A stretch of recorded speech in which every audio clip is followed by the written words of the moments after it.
Welcome everyone, Joe with ECRM here at our food service sessions in New Orleans, and I'm here with Erik Mills from Dot Foods. Now Dot's a company that all the brands seem to have been talking about during this week, and we're going to find out why. So Erik, thanks for joining us. Sure. And to start off, just give an overview of Dot Foods and what do you guys do? Sure. So Dot is a redistributor, and what that means is we're really a consolidator for manufacturers. A lot of manufacturers have LTL business, and that's costly, it's inefficient, you're chasing trucks, you don't never know when the truck's gonna arrive, and it just adds a lot of complication to the supply chain. And so instead of a manufacturer having to manage that LTL business themselves, Dot will come by and either pick up the truck and pick up in full truckloads, or we'll have you deliver into our facilities in full truckloads. So you can consolidate all those small LTL orders into one consolidated truckload order, which is more efficient. Yep. And then once we have the product in our facility, we'll deal with the LTL orders. So we'll send the product out to your customers. Your customers have a 2 to 4 day lead time, and they have a 1 case minimum. And so they have great service coming through Dot, and we're gonna give you all that sales data right back so you know who bought it, how much they bought, and when they bought it. So it's basically like you get to have all the benefits of the LTL volume, the stuff that you don't wanna deal with, without actually having to deal with it, because Dot's there for you to take care of those LTL customers for you. Gotcha. And that 1 case minimum, I think, is key, right? Because when you're dealing with smaller operations, they can't get a pallet or That's something. right. So now explain this from the brand perspective, right? The suppliers who are here, how does it benefit them as far as expanding their reach? Sure.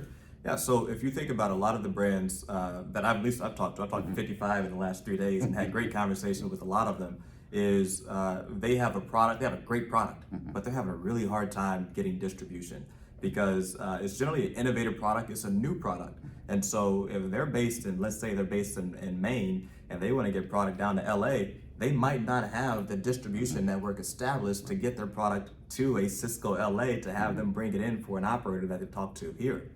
And so where Dot would play in is once you have your products in a Dot's national. And so we can get your product anywhere in the country on a 2 to 4 day lead time. So if I have a conversation with the brand and they say, hey, you know what? I've got this great product. I'm based out of Maine. I need to get product into California. No problem.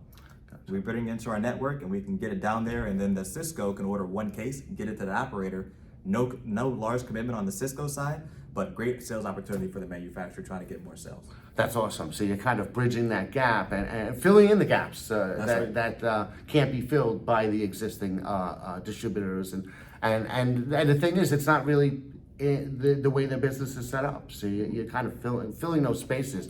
Now, like we were just talking to a campus university food service operator, and he mentioned, how do you work with them too? Yeah, so for them, it's a similar situation where they have the opportunity to see a lot of different products here, but then they have to figure out how they're going to get the product. Yeah. And so if they're asking, they see a great brand, and the next conversation is, okay, how do I get it? And they might not have distribution figured out. So maybe the brand is small enough or nimble enough to say, we'll FedEx product directly to you. But that's often the case, not the situation, particularly because that's expensive. Yeah. And so instead, what they're going to say is, okay, great, well, Dot's here. Let's see if you can get your products in a Dot, and once it's in Dot, then I know I can start pulling it through my distributor across my network, because that's the way I can get all of my different operators on board with your items. Excellent. So bottom line is, it's really great opportunity for these emerging brands, whether they're going for retail or they're going for food service. That's right. To kind of expand their footprint. That's right. Without having to invest too much. That's right. I'm glad you actually said that, because it reminds me of something I didn't touch on. So Dot also is food service and retail, but a lot of the conversations I've had were folks who are really strong in retail or really strong in food service and are trying to get into the opposite category. And so if they have their products in the Dot and we're able to put a program together, then that opens up the floodgates for all the other customers that Dot services in that other channel. So for example, let's say somebody has a great food service distribution network and they're opening up retail, they want to get into grocery. Dot's servicing a lot of those grocery distributors already. We're shipping to their DCs. And so instead of having to have a Publix order 5 pallets to start getting your products in the slot, they can order 1 case, and it'll allow you to grow into the other channel for the same reason why it's a low cost of entry for other customers.